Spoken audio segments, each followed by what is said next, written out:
Jamaica's national bird, the Dr.Bird, also known as the swallowtail hummingbird, stands out among the 320 species of hummingbirds.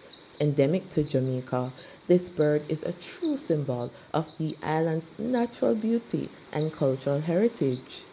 Now, the origin of the name Dr. Bird is a topic of debate.